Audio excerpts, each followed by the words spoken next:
Ah, então, a gente vai fazer duas vasculites hoje, que vai ser a de grandes artérias e médias. E aí, na próxima aula, a gente vai fazer as das pequenas, porque tem muitas das pequenas e elas ficam bem, assim, fica muita coisa na cabeça da gente. Então, hoje a gente vai falar só mais das grandes artérias.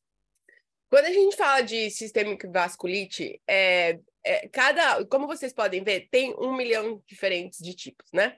Então, quando a gente fala de grandes artérias, a gente mais ou menos está falando de Takayasu's e, eu não sei como chama no Brasil, de giant cell, que é normalmente em velhinho e aqui afeta mais as artérias temporais.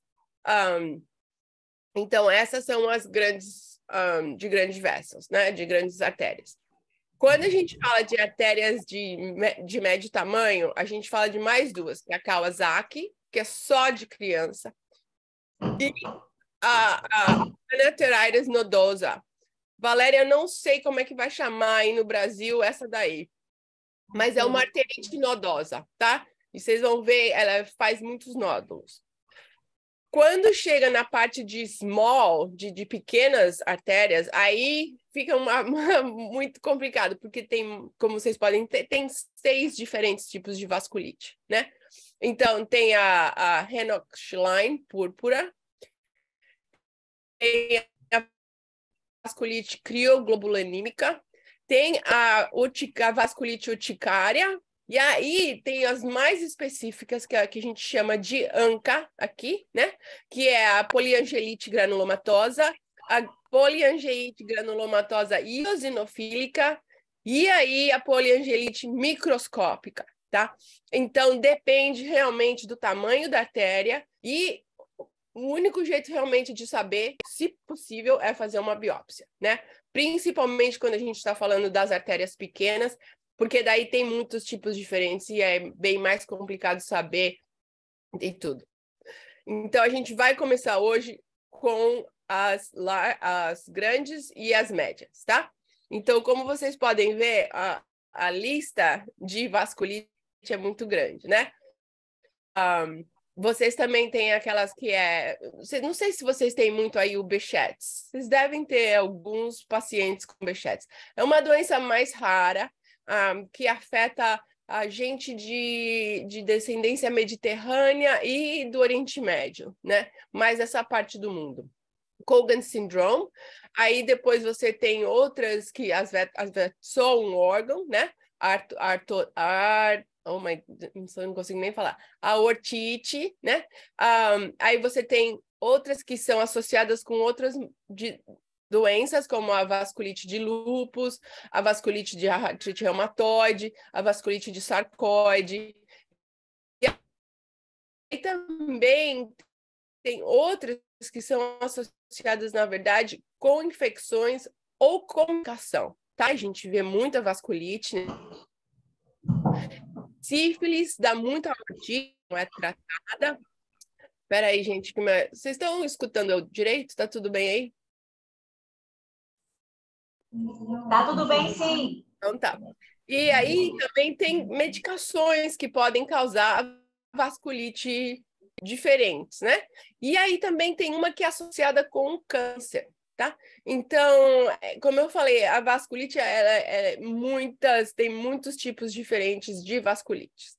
Então, para não confundir muito a cabeça, a gente vai começar hoje com a Takayasu. Não sei se vocês têm muito Takayasus aí.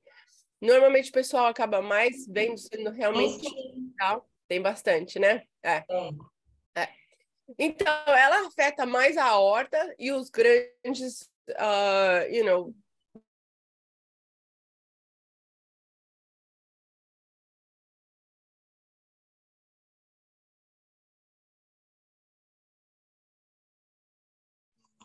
Mônica? Lá é 1 hora de diferença daqui? artéria mesmo, tá? Que faz aquela artéria fechar, né? Não é como a gente fala, não é Mônica, Oi, desculpa, deu uma travada aqui na sua peraí, fala. Você deixa eu... começou a falar da Takayasa. Peraí, Você falou da horta, começou a falar da horta e travou. Então vamos voltar. No Takayasu's, né? Então, a Takayasu's, ela afeta a aorta, muito a aorta, e os vasos associados à aorta, tá? Então, ela é mais central. Então, ela vai afetar a artéria pulmonar, ela vai afetar a subclávia. Então, essas são realmente mais as áreas. Elas afetam mais mulheres de 20 a 30 anos de idade. O que está acontecendo é uma inflamação na artéria, não é placa, não é tipo colesterol, não é nada disso. É realmente o seu sistema imunológico está atacando a artéria e fazendo inflamação e fazendo com que o lúmen da artéria se feche, tá? Então, normalmente, a primeira apresentação, que é mais comum, é a estenose arterial. Então, você vê, assim, a pessoa tem dor, não sabe por que tem dor, né? E também, às vezes, tem informação de aneurisma. Então, essa inflamação, ou ela pode fechar a artéria, ou ela pode dilatar a artéria. A mortalidade é muito grande, né? 27% nas formas mais severas, principalmente no pessoal que não é diagnosticado cedo, né? E a pessoa pode ter um ataque do coração, ela pode ter um derrame, né? E isso são mulheres que não estão na idade de ter ataque do coração, né? Mulher normalmente tem ataque do coração depois que elas se tornam menopausas. Mulher de 20 a 30 anos não tem ataque do coração. Então, quando você vê esse tipo de paciente vendo assim, a Takayasu's tem que sempre estar no diferencial para diagnosticar corretamente, tá? Tem vários tipos de Takayasu's, né? Porque nunca nada é fácil. Então, tem o tipo do 1, que só fica no arco aórtico. Aí, depois tem o tipo 2, que vem a aorta, o arco e os outros que saem da aorta, tá? O tipo 3 é a torácica. A tipo 2B, a torácica, que sai da aorta. O tipo 3 sai da torácica na abdominal e na artéria renal. E aí tem o tipo 4, que é a aorta abdominal, as artérias renais, e o tipo 5, que é uma combinação, tá? Então, a vasculite deixa todo mundo louco, porque tem vários tipos, e depende do tipo da artéria que está sendo afetado, eles são classificados diferentes, tá? A classificação é diferente. O problema é que diagnosticar isso é um pouquinho mais complicado, porque normalmente a pessoa só começa a se falar, eu não estou me sentindo bem, né? Não é uma coisa específica, ela se sente cansada, ela perde peso, ela tem febre, mas não é uma febre que vem, que fica. Ela vai, ela volta, ela dá febre, ela sai, né? Aí essa fase é a primeira. A segunda fase, ela começa a reclamar de dor no pescoço, dor no peito, né? Dor no tronco. Então, realmente, aí a pessoa fica assim, bom, talvez seja pedra nos rins, talvez seja, sei lá, né? Dor nas costas, né? Então, a gente meio que não é uma coisa específica, né? E não existe um laboratório para Takayasu's. Então, você tem que realmente ir indo, tirando um pouquinho, vendo o que está acontecendo, né? E a terceira fase, que realmente é quando já começou a alteração na artéria, já que a inflamação está fechando a artéria, então as pessoas não vão ter pulsos, tá? Então você vai tirar o pulso na mão, não tem, ou num pé. Não é bilateral, normalmente é unilateral, né? Você tira a pressão num braço, ela é diferente da do outro, né? Então a pessoa sempre fala, não, vai no direito, porque o esquerdo é estranho. Ela realmente não faz essa conexão. Então, isso é tudo para o clínico fazer, né? Ela vai ter o Bruit, não sei como chama isso aí no Brasil, né? Que tem aquele vaso que faz que a artéria está dilatada, então, ou está obstruída, então ela faz um barulho diferente que você escuta as carótidas, ela tem um Bruit. Ou a pessoa começa a reclamar de dor nas pernas, né? De claudicação. Principalmente se afeta as artérias mais inferiores, tá? Então, essa é a terceira fase. A fase final, que é realmente a fase oclusiva, é realmente quando a pessoa começa a ter derrame, ataque do coração, ela perde a visão, de repente, ela acaba a visão, né? Ela pode ter uma trombose da artéria cerebral, ela perde a audição, e é tudo de repente, não é um processo que demora, né, anos. E essa fase oclusiva, ela pode ocorrer em semanas do primeiro sintoma ou em anos depois, tá? Então, depende de cada um. Então, o diagnóstico é muito difícil, não é um diagnóstico muito fácil, como artrite reumatoide, como artrite psoriase. O diagnóstico de Takayasu é um pouquinho mais... E normalmente eles chegam no hospital realmente ou na fase 3 ou na fase final, né? Porque aí eles realmente estão com sintomas, aí o pessoal peça, né? Uma mulher de 20 anos que teve um derrame, isso não é normal. Então, aí eles vão investigar realmente. O diagnóstico é feito por imagem, não tem laboratório, tá? Então, quando você faz a imagem, normalmente um PET scan, realmente, ou uma angiografia, ressonância de angiografia, aí você realmente começa a ver o que está acontecendo com os grandes vasos, tá?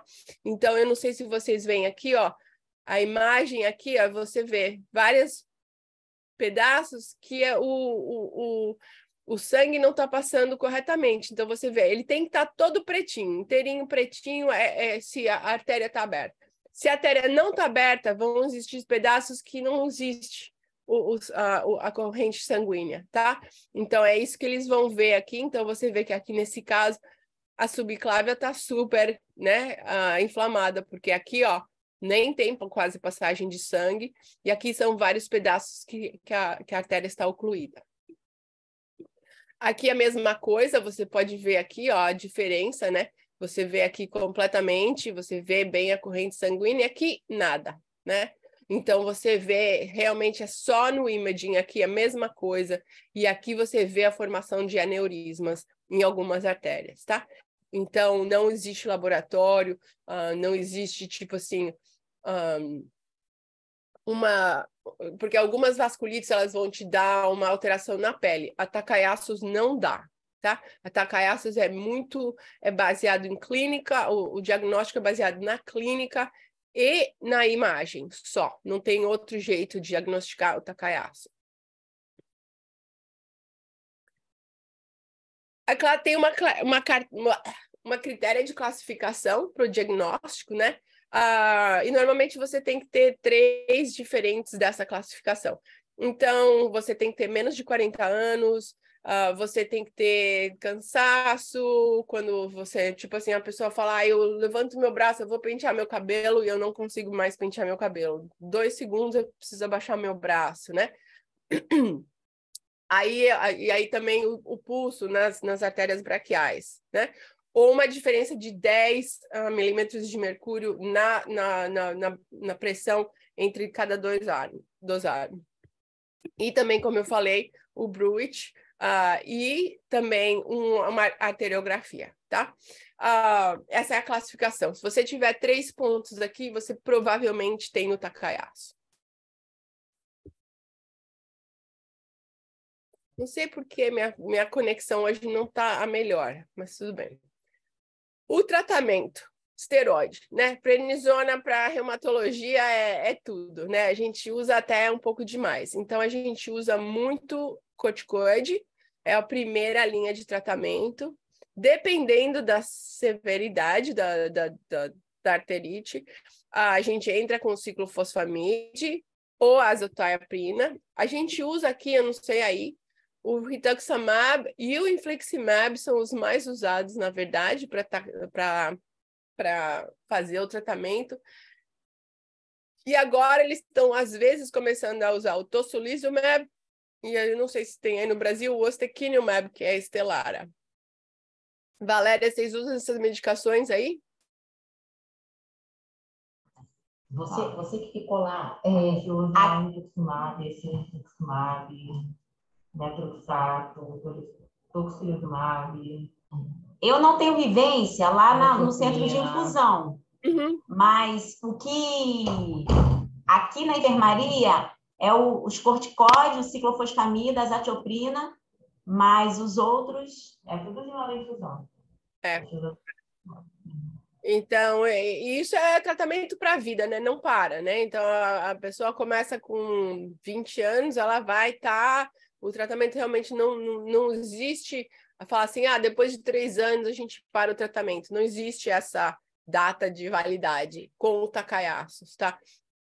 Então, eu tenho um paciente, na verdade, ela foi diagnosticada com 21 anos de idade e ela está com 40 e ela ainda está no infliximab, tá?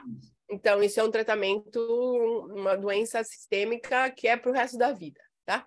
Então, ela tem que ficar nessa medicação para sempre. Então, você modifica, né? Se ela for ficar grávida, aí você tem que modificar, dependendo da medicação que ela está recebendo.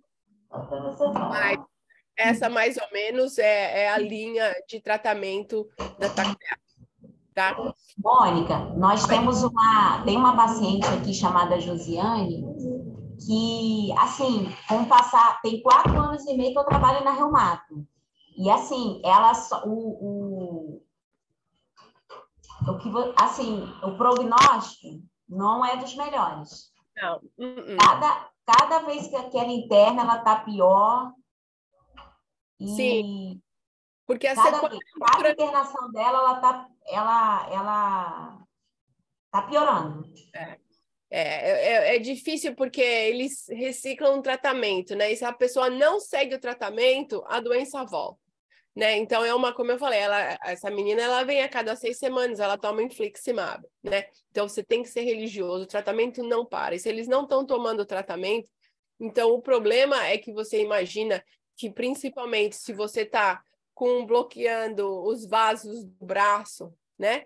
Isso não tem sangue suficiente, então isso vai atrofiar, isso vai causar, né, problemas de gangrenas. Então existem todos esses problemas, principalmente se está afetando a aorta, então o coração, pulmão, tudo isso sofre, né? Então o tratamento é contínuo, não para. Se a pessoa não né, não toma, desaparece, como você falou, essa menina vem e volta, cada vez é pior, a sequela aumenta, né? Principalmente se a pessoa teve um derrame, então aí é mais complicado, né? Então a mortalidade, como eu falei, é muito grande, 27% nesses pacientes. Então, aí você começa uma medicação, não funciona, aí você vai para outra, entendeu? E se você fica tentando até que você ache uma que realmente controle, o controle não é completo. Não é que a medicação completamente, né, controla a doença. Ela baixa, tipo assim, a atividade, né, para a pessoa ter uma... E você também pode ver aqui, ó, também vários aneurismas aqui, ó, nessa foto, né? Então, tem formação de aneurisma, tem várias coisas que podem... Então, essa pessoa tem que sempre estar vendo o médico, essa pessoa tem que estar sempre, continuamente em tratamento. E essa paciente de vocês, ela toma medicação? Olha, ela é rebelde. É rebelde. Muito rebelde. E ela interna toda hora, e cada hora com uma complicação diferente. Exatamente. E daí, você imagina que você pode perder a audição, você pode perder a visão, e isso pode ser permanente. Então, a sequela dessa doença é muito, muito severa, né? Então, a pessoa realmente não pode ser rebelde. Mas a gente tem muitos pacientes rebeldes aqui também, principalmente porque são mulheres, são jovens, né? Elas não querem estar perdendo tempo com medicação, elas não querem estar fazendo isso, não. Um tipo de coisa que realmente você está esperando na sua vida. Mas realmente, às vezes, é mais fácil dar o rituximab, mas aí eu sei que é difícil achar o rituximab, porque você já está no sistema, você não pode tirar mais. Principalmente nos países, nesses rebeldes, ou a ciclofosfamida, né? A terapia de infusão não precisa de... E às vezes cirurgia, né? Você tem que pôr o stent, você tem que abrir aquela artéria se tudo falha, né? Você tem que chegar lá, consertar o aneurisma. Então, esse é um pessoal que a cada ano eles têm uma angiografia, né? Para ver como é que estão as artérias, se as artérias estão fechando, principalmente porque o tratamento não é 100% garantido. Alguma pergunta, meninas? Não? Não. Bom, então agora a gente vai falar da segunda vasculite de artéria grande, que aqui a gente chama de Giant Cell Arteritis. Eu não sei como ele chama aí não, Valéria. Cadê? André é minha tradutora e intérprete. Agora vai ser você. Arterite de células gigantes mesmo. Aí tá certo. É isso aí, né? E ela, nesse sentido, ela é bem diferente da Takayasu's, né?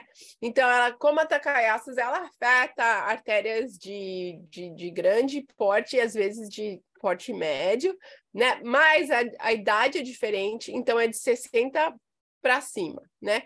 Então, normalmente é o pessoal mais velhinho que existe isso. E o que está passando dentro, histologicamente falando, é que a artéria está formando granulomas dentro da artéria, né? Então, elas formam essas células gigantes na parede da artéria, formam um granuloma. A superfície da artéria fica alterada, cheia de granulomas, né? Então, é um tipo de inflamação diferente da Takayasu's, né? O que a Takayasu's faz, ela inflama e ela fecha o lúmen. Nesse aqui é um monte de granuloma que se forma na parede da artéria, né? Então, quando você vê esses granulomas que normalmente são formados por macrófagos e células T. Então, você vai ter as duas células presentes na histopatologia, né? E isso também, como a Takayasu's, ela pode comprometer a artéria completamente ou incompleta.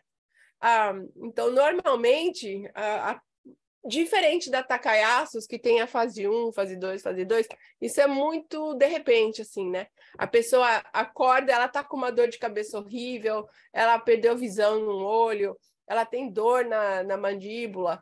Então, isso é realmente bem diferente da Takayasu's, que a Takayasu's pode demorar um pouquinho para se representar enquanto a inflamação tá. Aqui não, aqui não existe sintomas antes realmente de quando a artéria está ocluída. Você só começa a representar sintomas quando a artéria começa a ocluir. Então, a pessoa vem, normalmente ela fala, olha, estou com uma dor de cabeça horrível aqui, isso aqui está muito dolorido, eu nunca tive isso antes, né? Uma dor de cabeça diferente da dor de cabeça normal que elas têm. Elas não conseguem comer porque dói, então, às vezes, porque nem sempre a pessoa vai para o hospital imediatamente.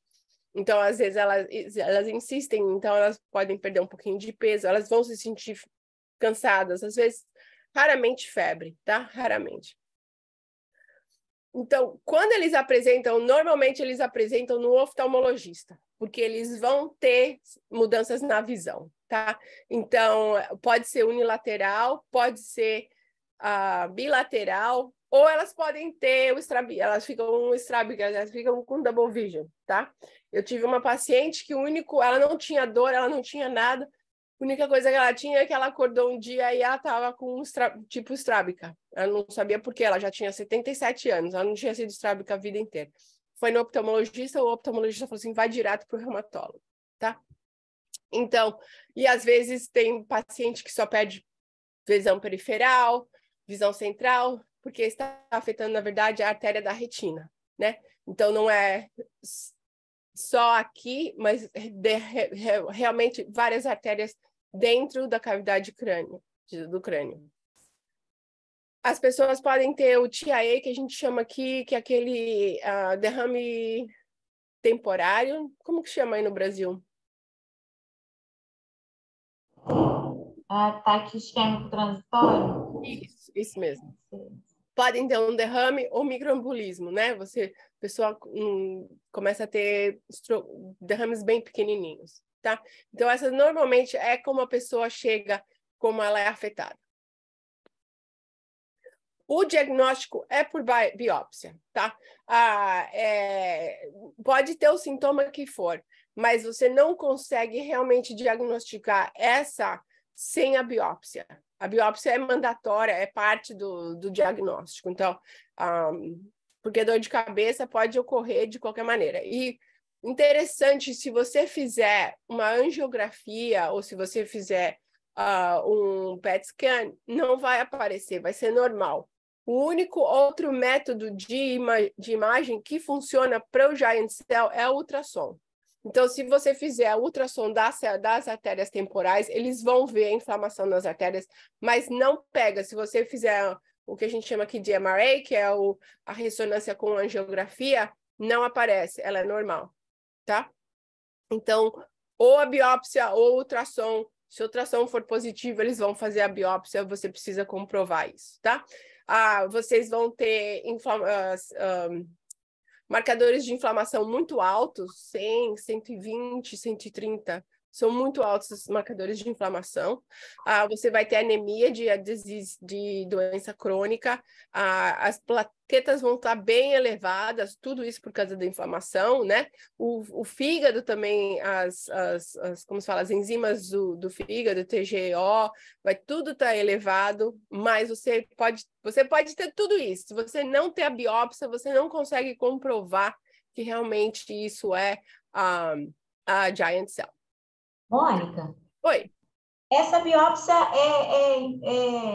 como que é feita? Essa biópsia É temporal mesmo. Eles vêm, pegam um pedacinho assim da artéria. Como, Mônica? Desculpa. Oi? Você pode repetir, por favor? Claro. A biópsia é feita na temporal mesmo. Eles vêm por aqui, ó, eles cortam, eles pegam um pedacinho de fora assim da artéria, eles vêm com o ultrassom onde está a inflamação, eles pegam, mas é feita mesmo na artéria temporal. Tá. Tá? Tá bom. Eles não precisam de uma... Se a pessoa que estiver fazendo a biópsia sabe o que está fazendo, põe o ultrassom e vê onde está a inflamação, não tem erro. Tá? Não é que eles vão tirar um grande pedaço da artéria, eles tiram tipo assim um punch. Então não é que eles vão perfurar ou alguma coisa assim. E o tratamento é realmente, como sempre, cortisona. Para entrar, você entra com 60, 80 miligramas para o paciente realmente, porque agora se o paciente já perdeu a visão, pode ser permanente, né? Porque depende de quanto tempo demorou para ele chegar para você ver. Se demorou uma semana, se demorou 2 semanas para chegar em você, talvez a perda de visão seja permanente. Mas, de qualquer maneira, você precisa começar eles numa dose de esteroide muito alta. E você só realmente começa a diminuir aquela dose quando você vê que os marcadores de inflamação estão diminuindo. Então, quando o ESR começa a baixar, e você baixa a prednisona, mas é muito lenta. Essa diminuição na dose da cortisona é muito lenta, né? E a pessoa fica nesse esteroide por 2, 3 anos, né? Às vezes, mas você realmente... 60 miligramas, eu vou falar que ela vai ficar com 60 miligramas provavelmente por 2, 3 meses, tá? Então, aí você já começa a ver que você vai ter um problema muito grande, porque a pessoa tem mais 50 anos de idade. Então, osteoporose vai acontecer, né? Se a pessoa é diabética, se prepare, porque vai ser feio o negócio. Pressão arterial vai subir, né? Então, você nesses pacientes, a gente tem que tomar muita atenção nas complicações do nosso tratamento, porque o tratamento é lento, eles ficam nesse corticosteroide por muito tempo, né? Aqui a gente está usando mais, foi aprovado, não sei se aí também, o tocilizumab agora. Então a gente já consegue entrar com o tocilizumab já de cara nesses pacientes, se você tem a biópsia, né? O seguro aprova muito rápido, para você poder começar a tirar eles da prednisona mais rápido, porque senão a complicação é muito, muito, muito, muito grande para esses pacientes. Vocês estão usando o tocilizumab aí com esses pacientes? É porque na infusão a gente utiliza. No centro de infusão a gente utiliza o tocilizumab. Então é isso aí. Aí a pessoa vai lá todo mês e eles ficam 2, também 3 anos no tocilizumab. E aí o que a gente começa a fazer é a gente começa devagar a abrir como se fala, o espaço entre as infusões para ver se a pessoa entrou em remission, e se não, ela continua por 3, 4, 5 anos até a doença realmente acabar, né? Diferente do Takayasu's, o Giant Cell, às vezes, ele termina depois de 3, 4 anos, tá? O Takayasu's não, o Takayasu's tá lá, ele tá pra vida, ele não vai embora. A Giant Cell não, ela é mais ou menos, a gente fala self-limiting, há 2, 3 anos ela acaba. Eu tive um paciente, ela ficou no tocilizumab 3 anos, aí a gente foi e ela já faz 3 anos e a doença não voltou, tá? E o tocilizumab realmente ajuda a gente a não usar tanta cortisona nesses pacientes. Existe uma doença, a polimialgia reumática, vocês devem ter aí também, que é a irmã da arterite, da célula gigante, dessa vasculite. Às vezes, a paciente começa com essa polimialgia antes de desenvolver o Giant Cell, tá? Então, normalmente, quando o paciente apresenta com a polimialgia reumática, a gente já fica de olho, porque elas são relacionadas.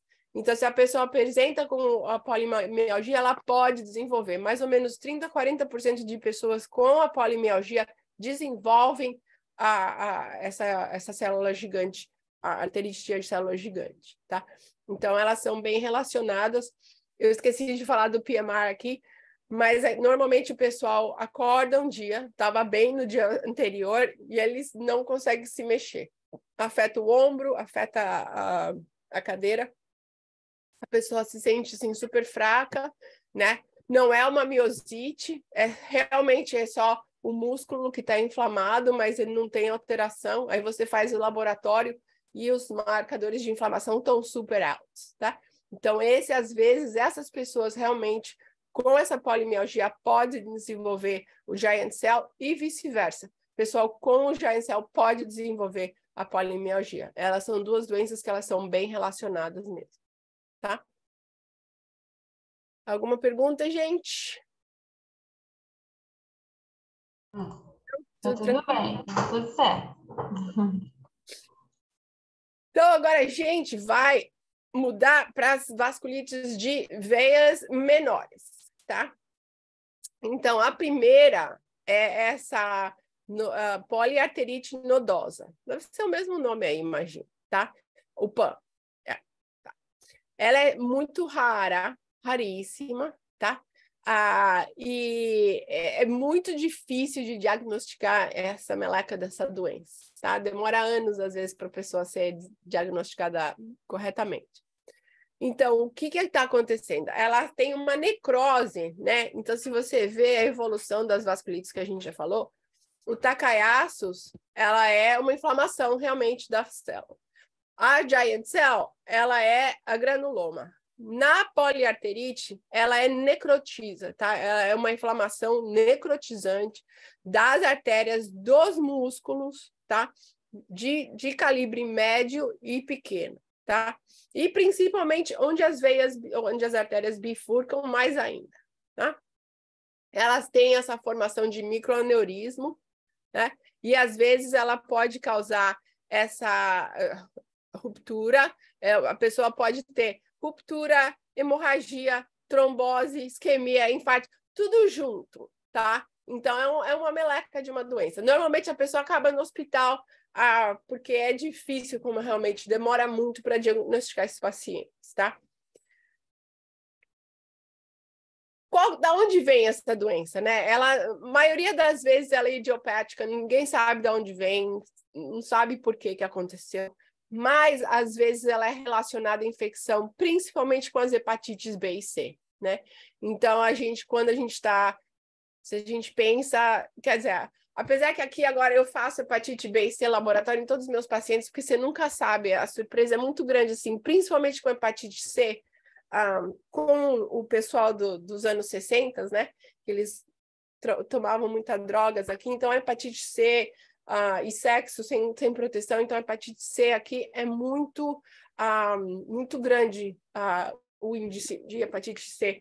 E interessante, a gente tem muito asiático aqui, né? Da China, do Vietnã, e o índice de hepatite B nessa população é muito alta, tá? E normalmente era passado de mãe para filho.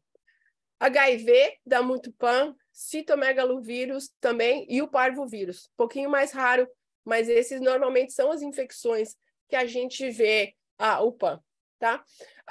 Normalmente, de 40 a 60 anos de idade, pode às vezes ter um pouco mais novo, um pouquinho mais velho, né? E se a gente faz uma biópsia, se a gente realmente vê o que está acontecendo, é a célula T, é a CD4, o linfócito CD4 que está causando essa inflamação, tá? Então, eu hoje em dia aqui, com todos os meus pacientes, eu faço tuberculose, hepatite B, hepatite C, eu faço todos os vírus só para ter certeza. O que está acontecendo, né? Então, tem essa inflamação necrótica que afeta todos os órgãos, exceto o pulmão. O pulmão nunca é afetado, tá? Eles vão ter perda de peso, febre, dor no corpo, né? Uma coisa assim não muito específica. Às vezes eles vão ter um rash que eu vou mostrar para você. Deixa eu ver se eu tenho. Então, eles têm esse livedoide, né? Que uma mudança na pele muito grande, tá? Às vezes elas vão ter várias úlceras, sem ter nenhum, não é vascular, não é nada. A biópsia tem que ser muito bem feita, porque ela tem que ser profunda para realmente pegar essas artérias de médio que estão mais pro profundo, elas não estão na pele. Então, quando a gente vai fazer biópsia aqui, a gente não pode fazer uma biópsia superficial, né?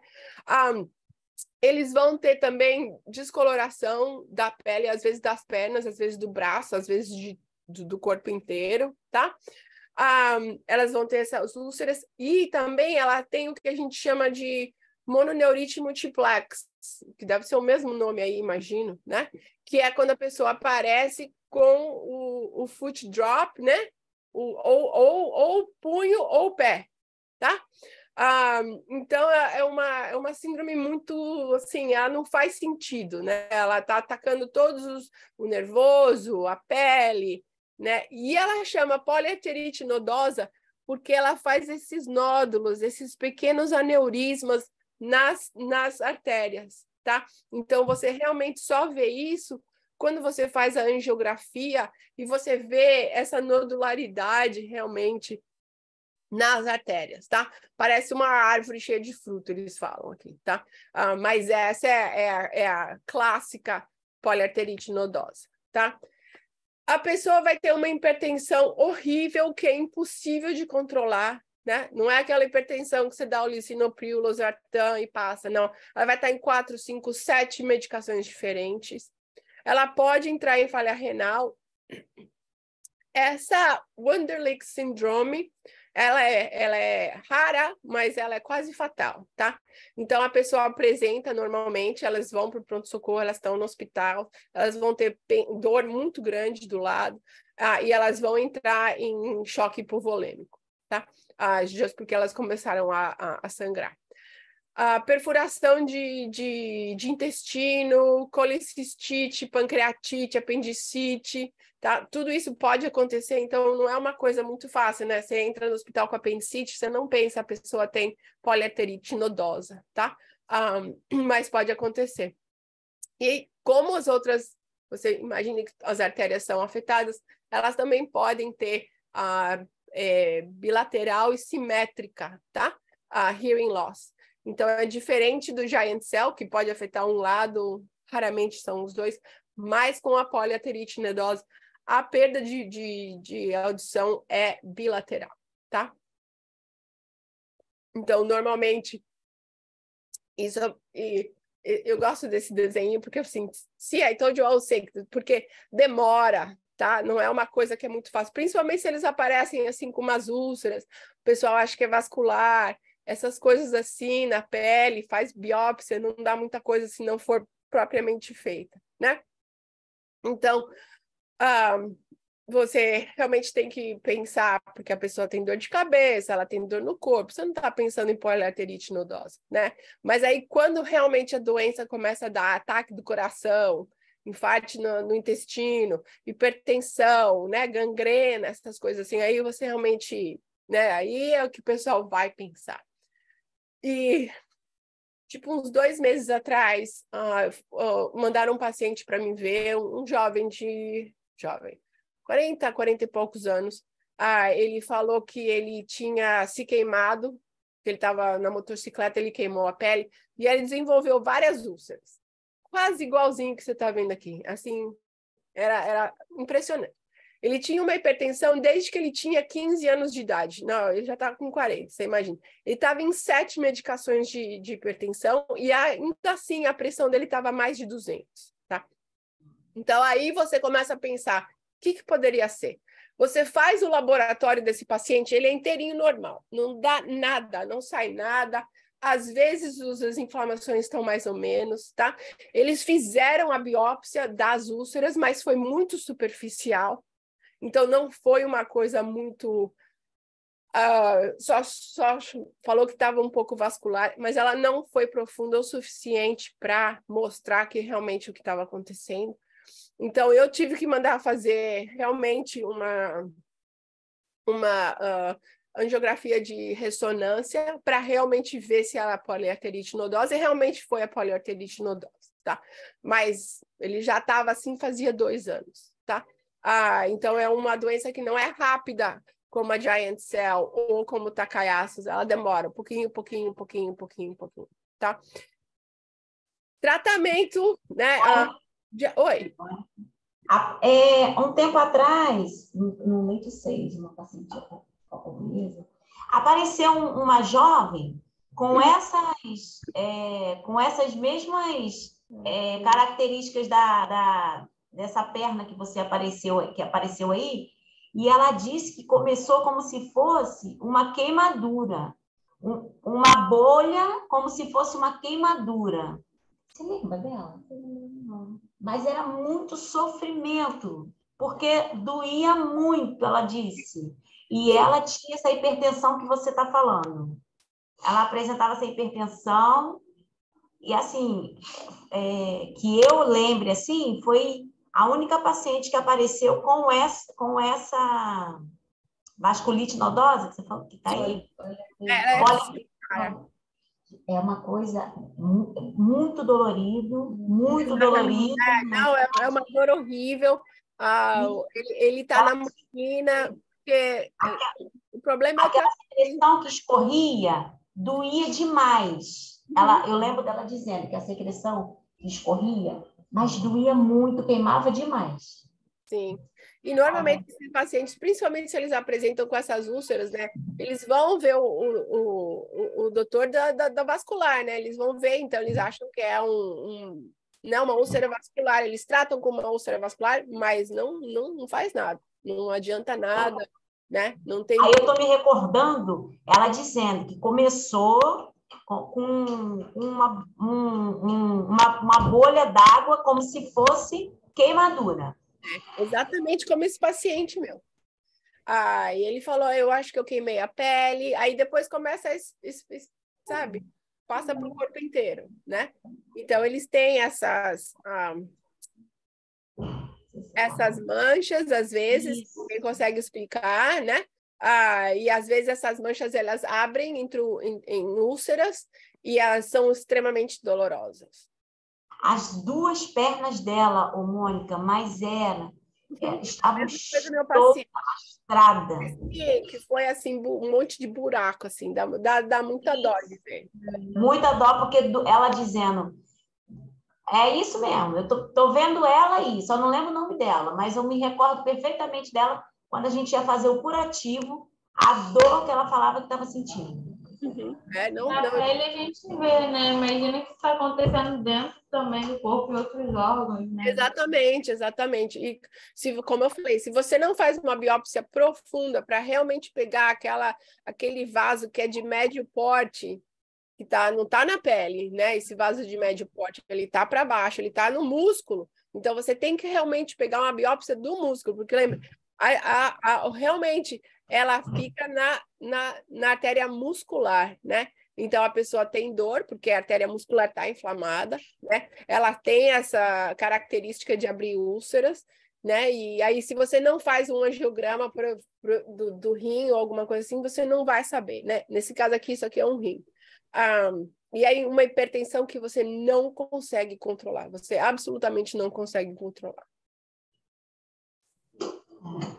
Então, a gente tem que fazer angiografia realmente para ter certeza, ou uma biópsia muito bem feita, né? Que tem que ser profunda, tem que chegar sempre o rim, sempre o fígado, ver se existe alguma infecção, né? Que está causando isso.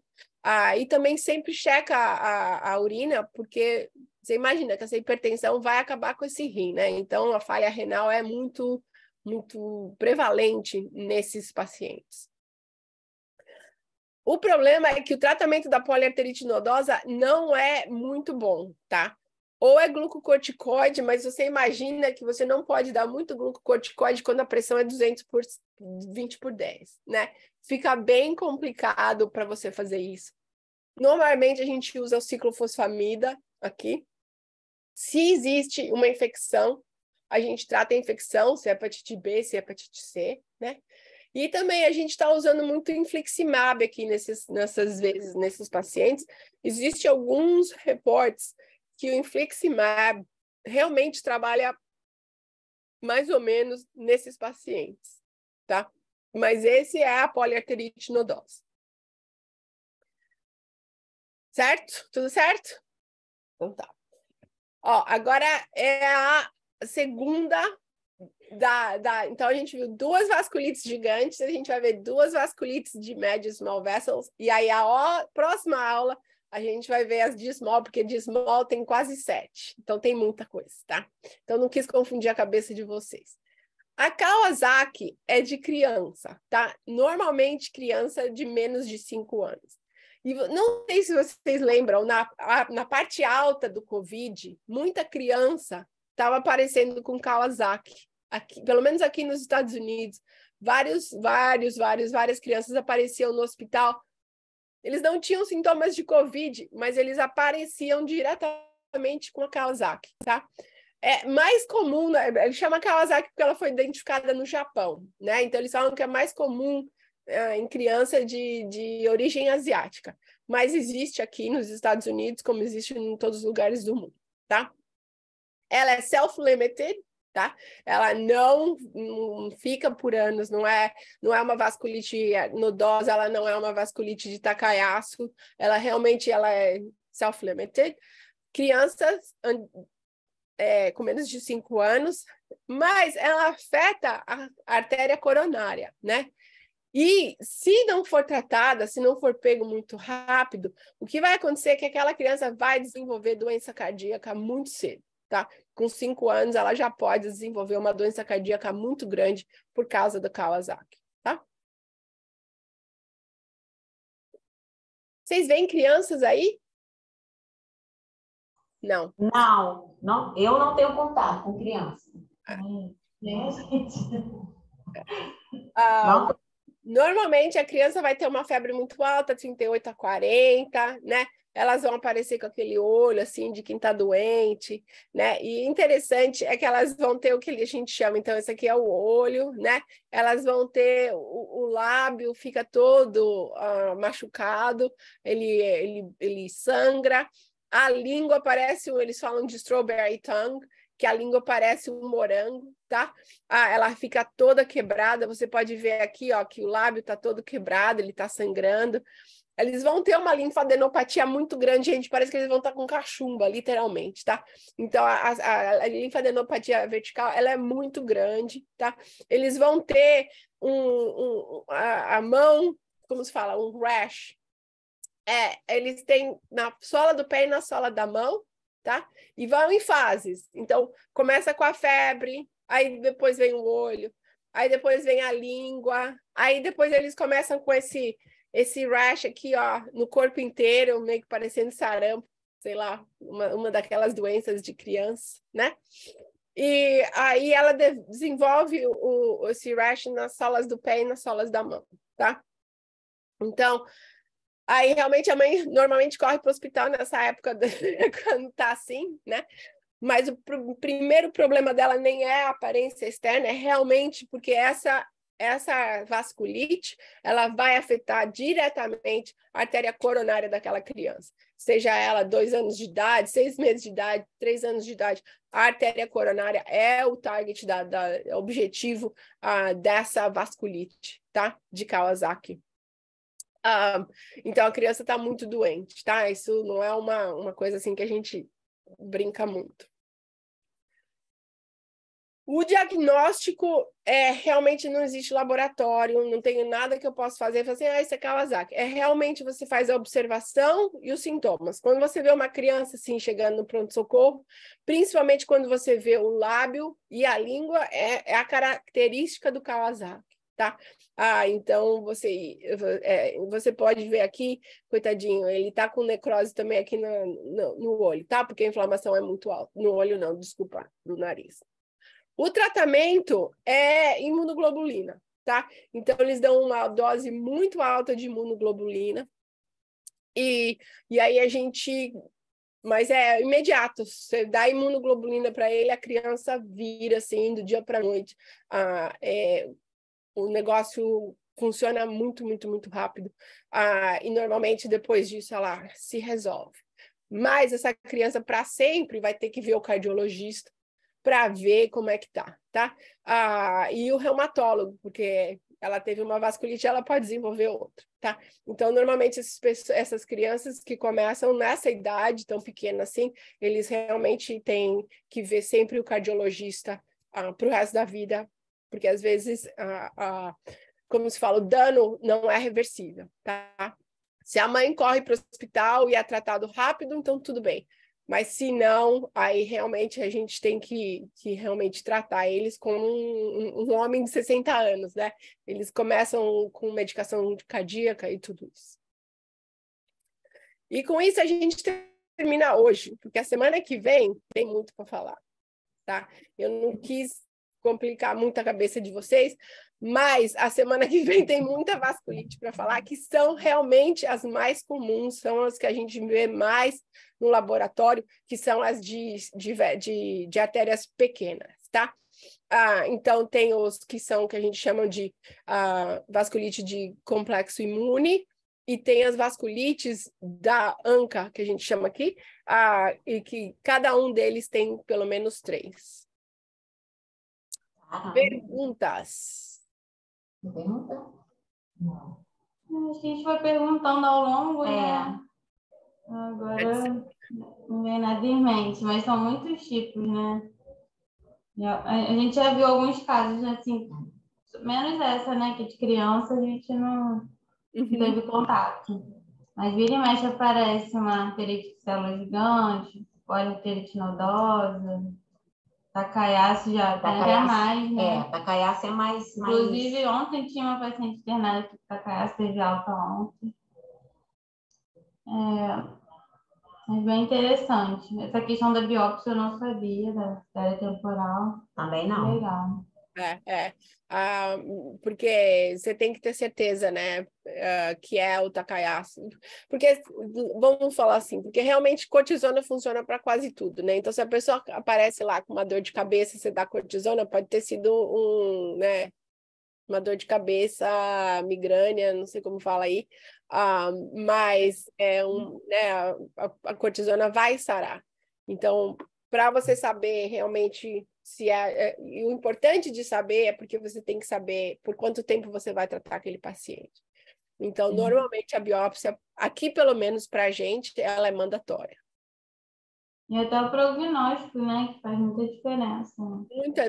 Muita diferença, né? Você imagina ficar 3 anos na cortisona versus, né, 1 mês, se isso for alguma outra coisa. E principalmente também porque se for, né, porque o Takayasuki pode também afetar, ele pode te dar perda de visão, ela pode te dar perda de, né, então dependendo da artéria, que o Takayasuki está, né, na cerebral principalmente, então você vai ter sintomas, então você precisa realmente saber, para realmente saber como tratar o paciente corretamente.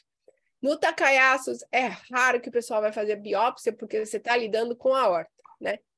Então, raramente, ele realmente usa mais diagnóstico de imagem para realmente diagnosticar o Takayasuki. Eles não, a não ser que, tipo assim, tem um aneurisma e eles vão consertar o aneurisma ou eles vão entrar naquela artéria de qualquer maneira para pôr um stent, aí eles podem pegar um pedaço, mas raramente eles vão brincar com essas artérias grandes para fazer uma biópsia assim. Eu também não sei se o acesso à biópsia é tão fácil. Não, não é. Tem que ser feito na verdade, a biópsia da temporal, acredito ou não, ela é feita no ambulatório aqui, tá? E quem faz, na verdade, ou é o vascular ou é como se fala, o otorrino. E a Takayasu's não, essa tem que ter feito quando eles estão anestesiados, quando eles estão fazendo algum outro procedimento, que aí eles às vezes podem tirar um pedaço da artéria por dentro, realmente, mas não é uma coisa assim que se faz uma biópsia. Biópsia não é requerida para o Takayasu's, né? E nem para poliarterite, a não ser que você tenha realmente aquela imagem do rim, como eu mostrei, ou de uma artéria, você também não vai precisar a não ser que você não consegue, aí você tem que fazer uma biópsia muito, muito profunda para chegar literalmente no músculo para saber se isso é poliarterite. Geralmente o primeiro sinal que o pessoal percebe aqui da Takayasu é a diferença mesmo da pressão e do pulso, né? De um membro para o outro, aí já desconfia. Exatamente. Quando eu trabalhava aqui no ambulatório, no outro hospital, então a gente fazia o Doppler, né? A gente tinha uma maquininha e a gente ia lá e via se a gente conseguia escutar realmente a artéria braquial. A gente fazia o Doppler na artéria braquial aqui dos pacientes. Quando o médico falou assim, vai fazer um Doppler, que eu acho que é Takayasu's, e aí a gente fazia o Doppler aqui. Você vê a diferença é muito grande, muito. Então, muito obrigado. Até semana que vem. Até semana que vem. Tá bom? Então tá. Obrigada. Tchau. Tchau. Tchau.